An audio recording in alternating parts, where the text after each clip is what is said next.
Hey, my name is Shawnshawn. I sell art on shawnshawn.co, and today we're going to review Arleebean. Arleebean is a watercolor primarily focused around portraits. It looks like she sells her own artwork. She's not trained formally. She learned it all self-taught, I guess. And so let's go check it out. Okay, this first video is how I paint 4 paintings at one time. Let's check it out.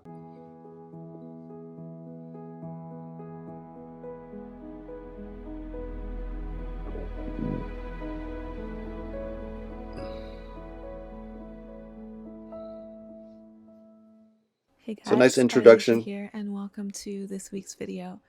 I thought it could be fun to do something a little different today and share. So at the beginning, she kind of shows the set where you're kind of painting, and she kind of scrolls over it, which is kind of really nice. A lot of people just show the straight shot like how it is right now, but she has kind of a little preview, gives a little bit extra to the video. She has a really nice, soft-spoken voice. It's very calming, so that's really good to go starting off. So that's a really great teaching voice. Mine's a little bit more high-pitched, more so let's see how it goes. Some real-time painting with you all. I actually have 4 paintings here to share with you. I don't think I will be talking for the entire 56 minutes, but I do want to catch up with you all, so I hope that you will enjoy some real-time stuff. I do this every month for Patreon, and patrons will have a separate real-time video for this month, but I was thinking that I haven't really done something of this length for YouTube that was, you know, real-time, that wasn't a live stream. And for a long time, maybe, I don't know if I've done it ever, so I thought it could be fun to sit down and, you know, hang out with you guys for a little while. Things I have to share with you today are 3 of them. The first 3 are the originals for March for Patreon, so Let's go a little further ahead. We'll just wait until next year for chickens, but so many like pseudo like homesteady things that we have always wanted to do, and we finally have the freedom and the space to do those things. So if you guys are interested in updates, I'm sure that I will add little bits of those things to. So it's really interesting her process, like these really heavy washes in watercolor, and it almost looks like she's not going to get anywhere with this. So it's really cool, this kind of buildup of color, and it's letting the color kind of spread all over, and you're like, how's she going to retain any of that drawing underneath? Is she going to come back to it? So let's see how that develops. Videos, I've definitely already been sharing that with my patrons. If you don't know, I do weekly update vlogs for patrons and YouTube members, and I share lots of personal stuff there. So I think that my last vlog for Patreon, I was literally just walking around in the backyard and playing with my son. So we did some composting, and I talked about, you know, weather things and skip ahead a little bit. I'm so excited for spring. I guess I could just keep rambling about random things, but I will put on some nice music for you guys now and let you enjoy the rest of these paintings. It has been a lot of fun editing this footage together for you guys. If you want to see close-ups of the final paintings, you can check that out over on Instagram.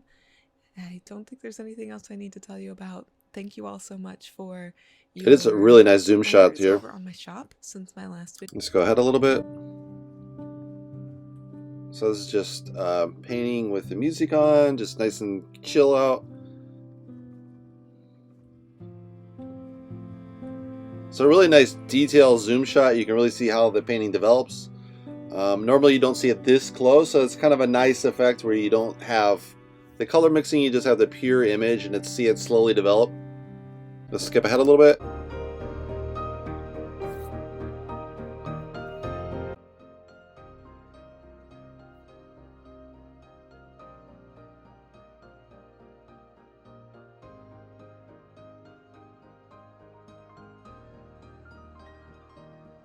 It's really interesting because the colors are kind of all over the place, and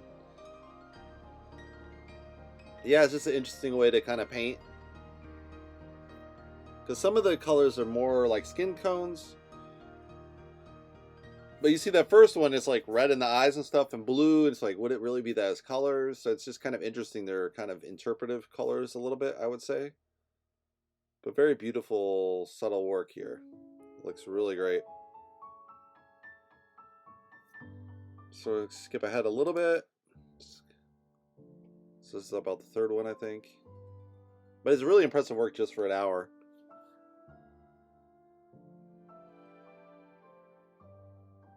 Oh. That ad popping up. That guy's terrible. It's really nice you have the brushes on the side. That's probably not accident. It's probably accidental. It's just she put it to paint, but you get to feel those brushes, and you know, you got the cloth there, so it just has that really nice gritty touch with the where she paints on a table with a little bit of paint splattered here and there. It just gives it a really nice visceral feel to the. Scroll ahead a little bit. This is number 4. Oh, mother ads. It's interesting that she only has she only talks to you in the beginning, and then at the end it's just kind of music and painting. So this is how painters would paint. They paint with just music on, chilling out, not talking to anyone, lost in the moment sometimes. So it's interesting because this is really close to how you would really paint, per se, because you wouldn't be talking, you would just be painting. And a lot of paintings would have that voiceover like I'm doing right now on top of her video. I'm basically ruining her video, but that's how you would really feel in your painting. Let's go ahead to the next video. So this one I found fascinating because it's called Making Your Own Watercolor Paint. Who does that, right? Let's check it out. So a nice straight down shot on top of the canvas.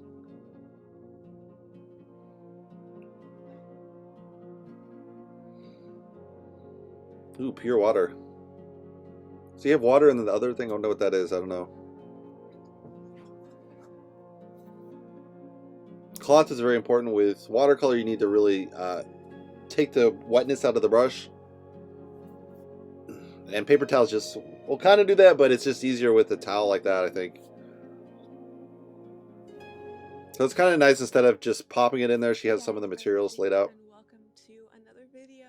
I am so very excited to finally be able to share this project with you guys, because over the last couple of months I have started experimenting with making my own watercolors. I started this project back in January-ish and wanted to wait until I could actually make a video to tell you guys about it. And so today I'm going to be mulling a color for you that I've made before, and we're going to talk about the basics of the process. The basic composition of watercolors. So it's very cool. She's kind of introduced laying down the set, like how you're going to, your surface material, like you put a cloth down, you put this glass on top, so that's your working area. And then you have the subtle materials kind of coming into view. Change up the camera a little bit, zoom in and around the set. So it's kind of like you use a really subtle build to what's going to happen in the video. So a really nice, strong start. It'd probably be a little nicer if you had the person introduce themselves a little bit first. That might be a little bit of improvement. But if you're just there to learn, you probably don't care. Or if you already know her, you're not going to mind. So it's kind of on the fence if you really need to put yourself in there. I probably would myself. Pigment and Binder. Today we're going to be mulling the color Buff Titanium, which is PW6:1. But before we get into it, I want to talk to you a little bit about binder. All paints, whether they are acrylics, oil paints, watercolors, gouache, are basically composed of a pigment and a binder. For watercolors, the base of that binder is gum arabic. So I'm using a binder that I made myself, which is a mixture of gum arabic, distilled water, honey, and glycerin. Basically. Ooh, honey. Is that everything? I think so. Clove oil is preservative. You're seeing me add a few drops of synthetic oxgall, which is made by Core. It's the same thing they put into their paints to increase the flow of their watercolors. The color that we're going to be mulling today, I wanted to start with something that comes together really nicely and really easily, so we're starting with Buff Titanium. I have mulled this color before, so I have already in yeah, I can understand. You're recording, you'd be totally nervous. Binder to pigment I want to use, and we'll talk more about that. This is a really great zoom shot here. Oh my goodness, I feel like there were so many things that we had to you just see the right away. coming together here. Really got into explain what I'm doing to you here. The basic idea behind making watercolors at home is just binding together the pigment and the binder. The pigment is already ground into a fine powder, and my regular strength human hands aren't really going to be grinding that pigment any finer. The process that you're seeing here is just mulling. So I'm combining the pigment and the Oh, that's binder what that and is. just doing my Man, best it's a to weight. evenly disperse the I thought it was like a pigment. glass of water or something. Like, what is that? The Oh, she reason already I had love water. this for paint is if I was to just take the pigment powder by itself and rub that all over a piece of paper as if I was painting with it, there would be nothing to encourage the pigment to stick to the paper or nothing really to make it paint, which is why you need a binder. For watercolors, like I said, that's gum arabic. Gum arabic is a water soluble substance, which is what allows it to be reactivated after it dries. I've also It's added interesting the music went off adhesives here. onto my paints to make them re-wet easier and also to It's supposed to be prevent them from mesmerizing. cracking It as reminds me all of the of that Karate Kid. water evaporates and the paints dry in pans, which I'll be showing to you guys a little bit later. The other big tools that you're going to be seeing me use here include this giant glass slab, which has been lightly sanded to make the surface a little bit All right, more let's skip that a little bit. That's about the same. so we'll see. But I also want to be completely transparent about this process. So I want to share with you guys the things that I love about making paints, the things that I've learned, where I've had lots and lots of struggles, and I don't really want anything in my process to be a secret. So we can kind of create a base of knowledge so anyone can kind of look back on what I hope will become a series of videos, and we can ask each other questions, we can learn from one another, and just kind of demystify this entire process, because I know that making paints can seem scary, and I don't think it has to seem scary. So now that I'm through my first round of mulling here, I'm going to go ahead and swatch the color. Once that swatch is dry, I'm just going to rub it with a clean paper towel to see if any of that pigment comes off. Thanks so much for the tip to Eve Bolt, who has some watercolor making videos. Links in the place where links go. So really scientific, really nice approach there. Let's go ahead a little bit more. Paint mulling going on, and it's just super, so very exciting. Yeah, the interesting thing about using 4K, this video is in 1080, and I can basically see in 1080, so 4K is even better than that. So when you film in 4K, you're seeing stuff you can't even see with your naked eye, which is, and then 8K obviously is even twice as better than that. So it's a really bizarre experience if you think about it, because the human eye can't see this level. So it's just like, I don't know, it's just interesting. So it looks, let's see this. Okay, now we're gonna do some tints or something. Left with the condensed pigment and binder. So even So I zoom in and out. In now into these pans is going to shrink up considerably, and these pans will need to be filled a total of 3 to 5 times, depending on the pigment to binder ratio. It really does vary a lot from paint to paint. I've had to do a lot of adjusting because each pigment will require a different amount of binder. Okay, so that's kind of interesting, filling that up. Binder to pigment ratio, so you only need like a tiny bit of pigment with some colors, and trust me, figuring out those ratios was a massive headache, because there was somewhere I would start with way more pigment than I needed, and I had to keep adding binder and ended up with giant batches of paint, but we will talk about that more. Alright, so let's keep going here. That would go on this page as well.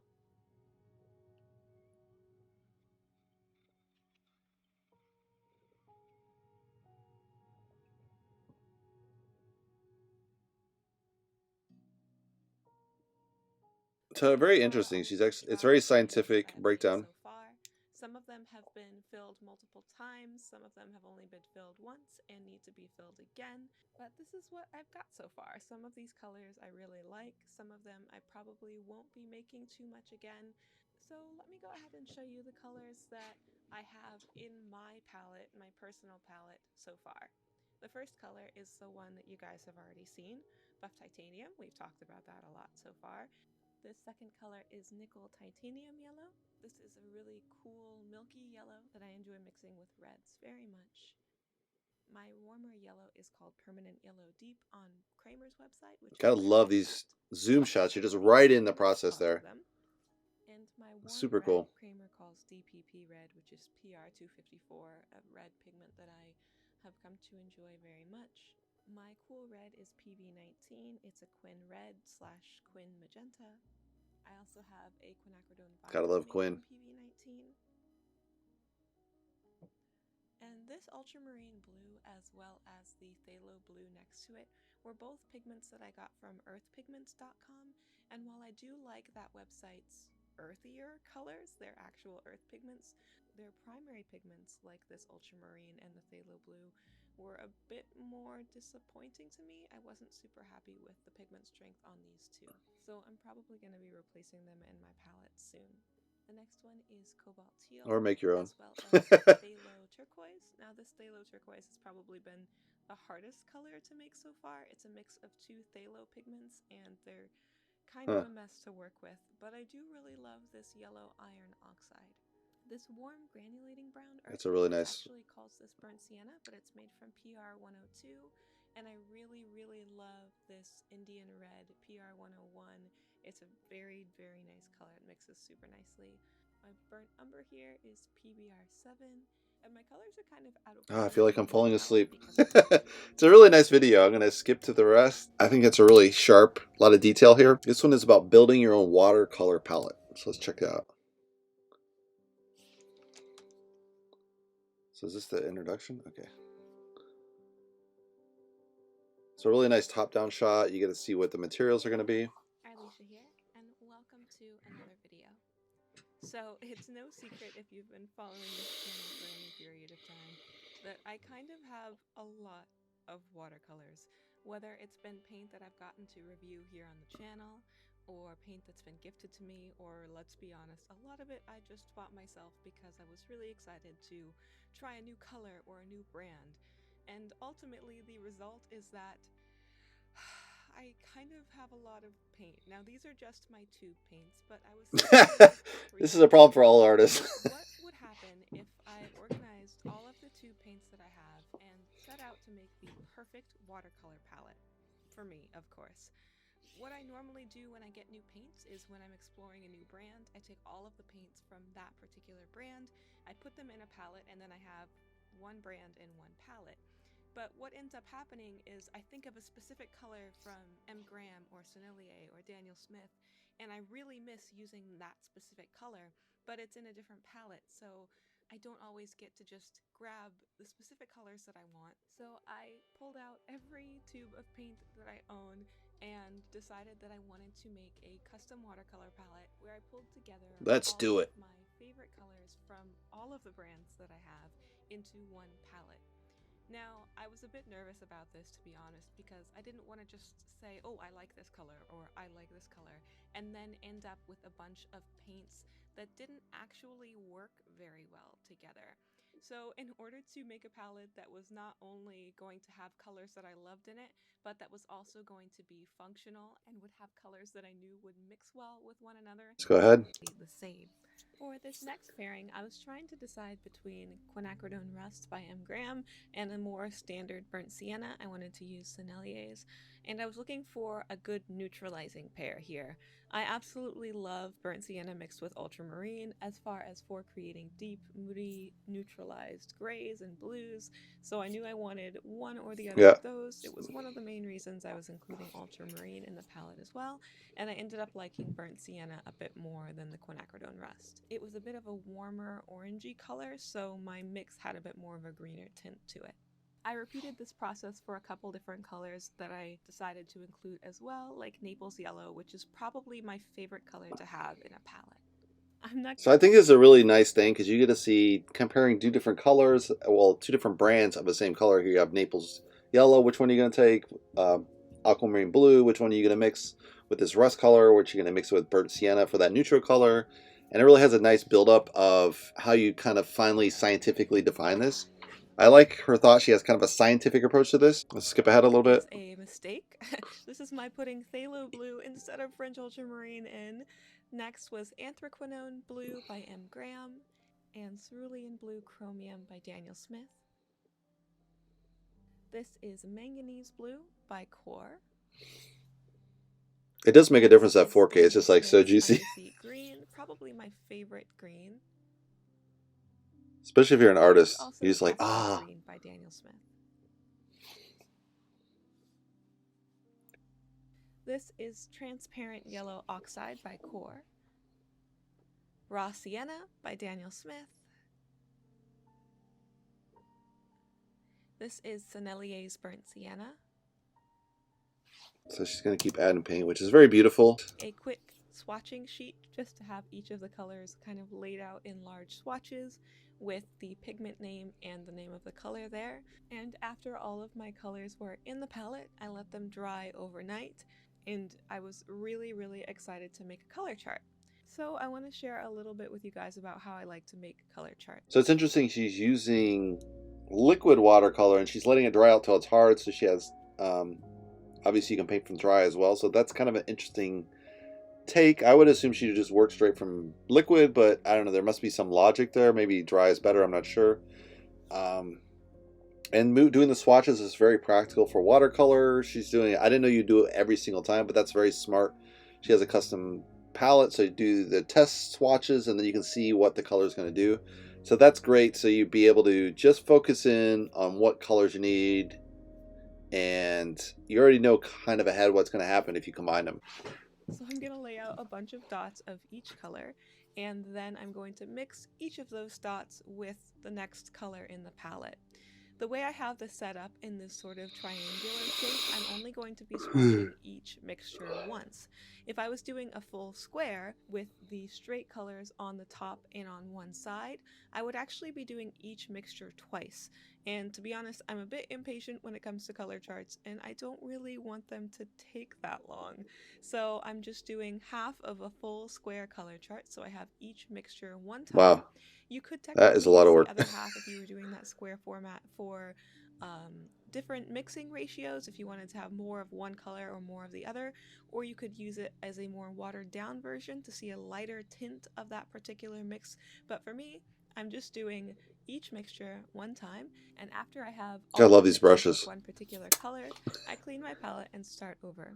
So with that first buff titanium row done, this second row here is the lemon yellow row. So I'm going to be mixing lemon yellow with every other color in the palette except for buff titanium, because I already did that mixture and you can see it just to the left of buff titanium. So as you can see, a little bit less is done every time. This is for Naples yellow, and you can see how the colors change as I go through and mix that color with each of the preceding colors in the palette. As I go down, Let's skip ahead a little bit. It's very scientifically really well done. I like to mix each color twice if you're a bit less lazy than I am. Do you have a favorite color, like a color that you always have to have when you're making a palette? For me, I'd say Naples yellow if I had to pick just one color. It's kind of a color I don't like to go without. I love the way that it's kind of like a soft yellow, even though it usually has a white pigment in it. It neutralizes so nicely, and I really enjoy it. The color names as well as the pigment numbers for every color that I use. It's just really amazing how she's put this together. I'm going to stop there because I think this has gone too long. Yeah, Arlene. I think she goes by Arleesha or something, her full name, and then Arlee is her artist name, so it kind of shorten it. Sometimes people do that, either, I don't know if it's to disguise it or just come up with a better name for selling artistically. Sometimes you want to shorten your name or something. I changed mine to shawnshawn because my real name is taken by Jay-Z, so there's no point trying to... There's no way to beat Jay-Z on SEO, so just choose a different name. Some people just go ahead and do that, and they're like, oh, they're complaining their whole time. I don't know why I don't rank highly. You're like, yeah, because someone already got that name. They're going to be a better artist. There's no point to even compete, but people do it anyway. So I get that she's changed her name slightly to get a little more unique name. Very beautiful art, great website setup. Her website's really easy to use. I just like whatever she uses. Awesome. Maybe it's Squarespace. I don't know. It's just very clean, simple, not too complicated. Just really great art. Yeah, here it says Arleesha. Yeah, so her name is really Arleesha, so that makes sense. But yeah, I think she's got this really great 4K camera, which, you know, I was never really sold on 4K, but now that I see it here versus my 1080, my 1080 is pretty good. I don't have any quandars with it, but as far as those zoom shots for the paints, like, it's so juicy and rich. Like, oh man, you're just dying to see that. So she's really capturing the visual effects, and art is a visual effect, so it's great if you got those visual elements in your video. You can see a lot of great stuff where she's just zoomed in and you're just all the way right up to the canvas, and you're right up on it, you know. So it makes a huge difference to be right there is just, if this ever focus on my hand instead. But you can see that difference is just huge, you know. That's like, my face looks, you know, when it was blurry, it's kind of like that same effect, 1080 versus 4K. And that zoom shot, it really makes a little difference. Very nice, soft-spoken to go along with the video, which really makes it really hit hard, I think. You really get that personality feel too, like how she teaches. It's kind of the soft-spoken, really chill, almost, I can't think of it as an EDMR or whatever, where it's like these people just speak softly the whole time. So she's got that element in her teaching videos. Really great channel here, I can see. And she's building a huge YouTube audience, obviously. Very well put together videos. Obviously, really skilled, obviously, as well. So that's probably a lot of why she's popular. But she's also filming very well, I think, with the camera. Great lens choices here. And just a nice build on the story. You kind of show the elements slowly coming into the scope. And then, boom, you do the video. So I do that a little bit with mine, where I kind of build up. I show the colors in front of the camera. And so you kind of want to have that little, I think just a little bit in the intro to kind of just add a little bit more to a painting tutorial. Just makes a lot more. I really enjoyed this, how to make watercolor. I would have never thought to make watercolor. I know a friend who does oil color, and I was like, why are you mixing your own oil color? But to see the view count and like how cool it is to make the watercolor, it doesn't even look that hard. You know, you just have to, just a scientific process, test this, add a little bit more, a little bit less, then test out the colors. It takes a while, and you have to be somewhat of a scientist. And I really like these videos because they're very scientific in a way, like doing the color swatches, very scientific. And that'll be really a great way to learn how to color paint, because once you understand the color combinations really well, that just saves you a lot of time. And you can actually, and it's very crucial, I think, in watercolor, because in oil or acrylic, it's more forgiving in the sense, you know, it's white and you need yellow, you just go right on top of it. Eventually you'll cover it yellow, right? So, but with watercolor, you kind of have to really know those color combinations, because once color's on the canvas, you're kind of done as far as getting the white back, or lighter color, forget it. So it's very additive. There's not much subtractive element in it like other paint can. And so it's just a really cool process.